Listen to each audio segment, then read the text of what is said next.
नमस्कार दोस्तों। मेरा नाम है अश्विनी सिंह। जो हम अभी प्रिपरेशन कर रहे हैं जेकेबी कांस्टेबल के एग्जाम की, और हमने मॉडर्न हिस्ट्री स्टार्ट की थी। ऑलरेडी हमने काफी लेक्चर खत्म कर चुके हैं।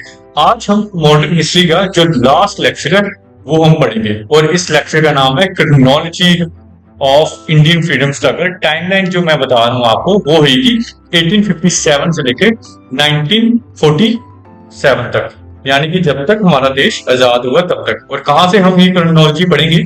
1857 से। मैं आपको बताना चाहूंगा कि ये जो है क्रोनोलॉजी, ये बहुत इंपॉर्टेंट है। डायरेक्ट क्वेश्चन आपके कॉम्पिटिटिव एग्जाम में इससे रिलेटेड पूछा जा सकता है। तो स्टार्ट करते हैं। 1857 में जो इंपॉर्टेंट चीज हुई है वो क्या हुई है? The revolt of 1857। बहुत इंपॉर्टेंट है। डायरेक्ट क्वेश्चन अगर इजी सा पूछना होगा एग्जामिनर को तो वो ऐसे पूछेगा कि जो रिवोल्ट हुआ है वो कब हुआ था? तो वो हुआ था 1857। अगला 1875 में जो इंपॉर्टेंट चीजें हुई है, थियोसॉफिकल सोसाइटी की एस्टेब्लिशमेंट हुई है और इंडियन लीग की। इससे रिलेटेड जो इंपॉर्टेंट चीजें हैं, मैंने प्रीवियस जो वीडियो करवाई थी सोशल रिफॉर्म्स और की, उसमें मैंने सब डिटेल में बताया हुआ है कि इसके फाउंडर का नाम क्या है। तो आप लोग एक बार वो वीडियो जरूर देखिएगा, इससे आपके सारे डाउट क्लियर हो जाएंगे। इसमें सिर्फ मैं क्रोनोलॉजी डिस्कस करूंगा कि कब कब क्या हुआ है। क्वेश्चन इस तरीके से भी आता है कि वर्नाकुलर प्रेस एक्ट पहले आया था या फिर रिवोल्ट ऑफ 1857। तो आपको पता होना चाहिए कि 1857 का रिवोल्ट पहले आया। फिर हम पढ़ेंगे 1878। 1878 में इंपोर्टेंट हुआ वर्नाकुलर प्रेस एक्ट। उस टाइम पे हमारे वाइसरॉय कौन थे? वो थे लिटन। नेक्स्ट है हंटर कमीशन जो आया था वो कब आया था? वो आया था 1882। और ये हंटर कमीशन किससे रिलेटेड है? ये है आपका इंडियन एजुकेशन कमीशन से रिलेटेड। नेक्स्ट है इल्बर्ट बिल। इल्बर्ट बिल जो आया हुआ है वो कब आया था? वो आया था 1883 में। और इल्बर्ट बिल को किसने प्रपोज किया था? लॉर्ड रिपन ने। 1885 में जो इंपॉर्टेंट चीज हुई है वो क्या हुई है? एस्टेब्लिशमेंट ऑफ आईएनसी यानी इंडियन नेशनल कांग्रेस। और इसके फाउंडर का नाम है एओ ह्यूम। हालांकि जो प्रीवियस वीडियो है उसमें मैंने सब कुछ डिटेल में बताया हुआ है। आज क्रोनोलॉजी ही डिस्कस करेंगे तो उसके हिसाब से हम पढ़ेंगे, नहीं तो लेक्चर बड़ा हो जाएगा। इंडियन नेशनल कांग्रेस ये 1885 में आया था और इसके फर्स्ट सेशन कहाँ हुआ था? बॉम्बे में हुआ था। और उसके प्रेसिडेंट कौन थे? डब्ल्यूसी बनर्जी। बहुत इंपॉर्टेंट है। और इसके टाइम पर जो हमारे वाइसरॉय थे वो कौन थे? डफरिन इसके टाइम पर वाइसरॉय थे। फिर रामकृष्ण मिशन वो आया था 1897 में। बहुत इंपॉर्टेंट है, ये पता होना चाहिए। और इसके फाउंडर का नाम स्वामी विवेकानंद। पार्टीशन ऑफ बंगाल जो हुई है वो 1905 में हुई है। लॉर्ड कर्जन इस टाइम पे वाइसरॉय थे। और इंपॉर्टेंट अगर डेट क्वेश्चन पूछता है एग्जाम में तो वो 16 अक्टूबर 1905। फिर हम पढ़ेंगे 1906 में जो इंपॉर्टेंट चीज हुई है वो क्या हुई है? ऑल इंडिया मुस्लिम लीग की फाउंडेशन हुई है। और वही कहाँ हुई है? ढाका में। ढाका वही है जो आज के टाइम पर कहते हैं बांग्लादेश की कैपिटल है। 1907 में सूरत स्प्लिट होता है।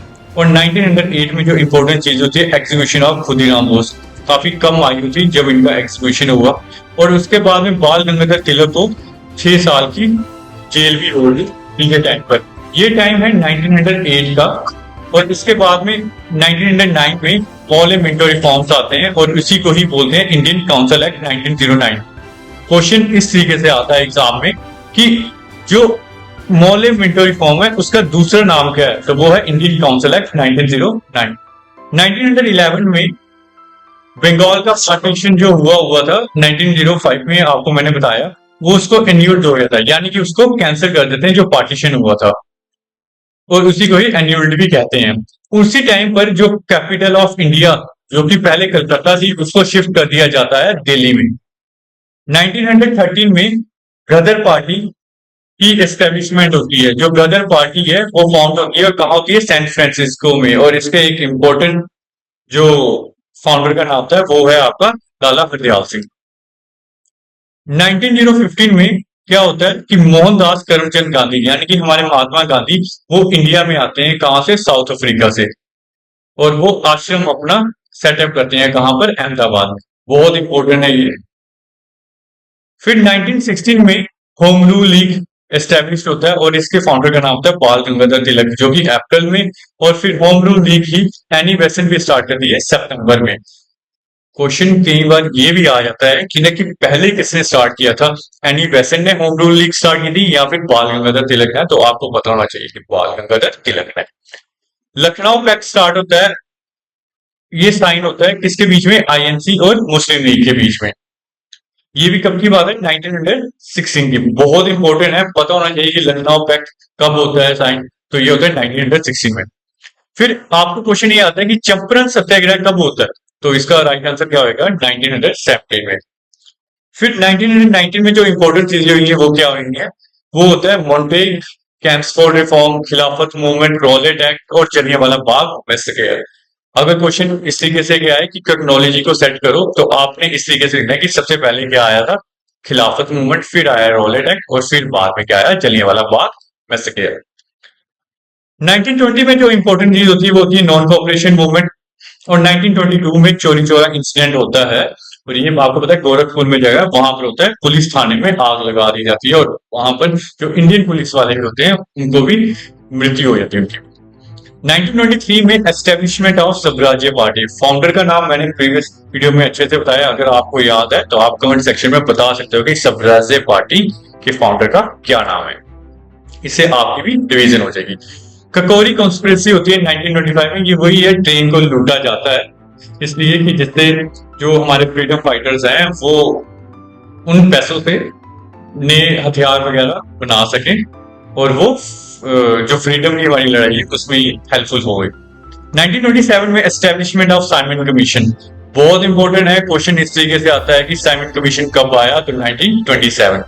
1928 में assassination of Saunders bye Bhagat Singh, तो सॉन्डर्स को गोली मार दी गई थी भगत सिंह ने, और नेहरू रिपोर्ट उसके बाद में आती, साइमन कमीशन इसके बाद में इंडिया में आता है, और murder of Lala Lajpat Rai.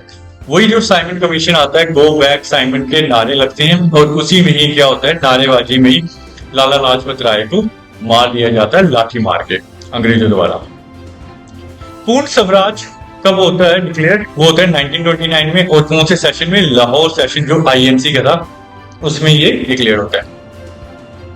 Bombing in central legislative assembly, bomb फेंके जाते हैं भगत सिंह और बटुकेश्वर दत्त द्वारा, हालांकि ये बॉम्ब वगैरह सिर्फ उनको हाईलाइट करने के लिए फेंके गए थे, तो इसी चक्कर में उनको अरेस्ट भी किया जाता। 1920 में क्या होता है, चितंगोंग आर्मरी रेड होती है और सिविल डिसोबीडियंस मूवमेंट स्टार्ट होता है इसी के टाइम पर। और कहां से स्टार्ट होता है सिविल डिसोबीडियंस मूवमेंट, डांडी मार्च से। फर्स्ट राउंड टेबल कॉन्फ्रेंस भी 1930 में ही होती है। क्वेश्चन डायरेक्ट आता है कि बताओ सिविल डिसोबीडियंस मूवमेंट कब स्टार्ट होता है, तो आपने इसका जवाब क्या देना है, 1930। फिर 1931 में जो इंपॉर्टेंट चीजें होती हैं वो क्या होती हैं, गांधी इरविन पैक्ट साइन होता है, कराची सेशन होता है, और सेकेंड राउंड टेबल कॉन्फ्रेंस भी इसी के टाइम पर भी होती है। फिर 1932 में पूना पैक्ट साइन होता है और थर्ड राउंड टेबल कॉन्फ्रेंस भी इसी के टाइम पर ही होती है, और ये पूना पैक्ट जो साइन होता है वो गांधी जी और किसके बीच में होता है, बीआर अम्बेडकर के बीच में। कॉमनवेल्थ अवार्ड इसी के टाइम पर ही आते हैं। फिर 1935 में जो इंपॉर्टेंट चीज होती है वो क्या होती है, गवर्नमेंट ऑफ इंडिया एक्ट 1935 पास होता है, और आपको मालूम होगा कि अप्रोक्स 75% जो हमारा आज के टाइम पे कॉन्स्टिट्यूशन बना है वो हमने 1935 गवर्नमेंट ऑफ इंडिया एक्ट से ही बोरो किया हुआ है। 1939 में जो इंपॉर्टेंट चीज होती है वो ऑल इंडिया फॉरवर्ड ब्लॉक की फॉर्मेशन होती है, और इसके जो फाउंडर का नाम है वो है आपका सुभाष चंद्र बोस। बहुत इंपॉर्टेंट है, क्वेश्चन डायरेक्ट आता है कि आपने बताना है कि फॉरवर्ड ब्लॉक के फाउंडर का क्या नाम है। हालांकि जो फाउंडर्स है इसकी वीडियो मैंने ऑलरेडी लास्ट लेक्चर में बताई हुई है, आप उसको भी एक बार गो थ्रू कर सकते हो, काफी इंपॉर्टेंट है, डायरेक्ट क्वेश्चन आते हैं।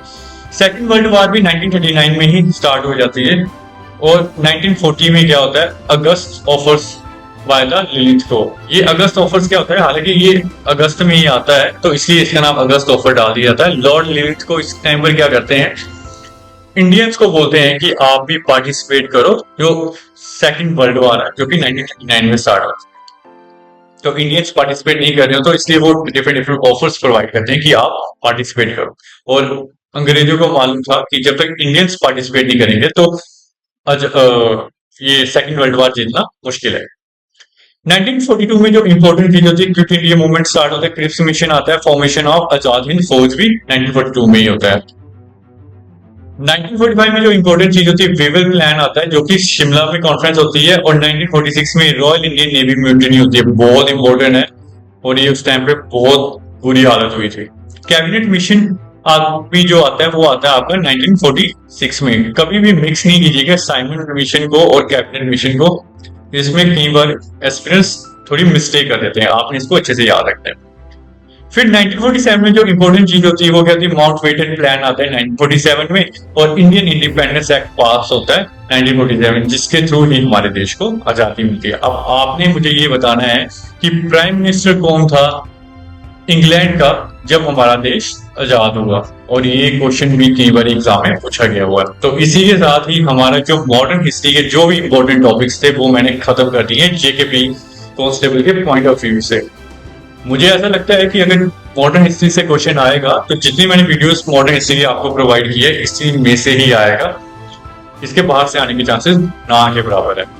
अभी इसके बाद में हम एक नया सब्जेक्ट स्टार्ट करेंगे, उसकी वीडियोस में मैं जल्द ही स्टार्ट करूंगा, और ये सारा का सारा जो मैं अभी आपको ये सीरीज प्रोवाइड कर रहा हूँ ये जेकेपी कांस्टेबल के पॉइंट ऑफ व्यू से ही प्रोवाइड कर रहा हूँ। Thank you so much.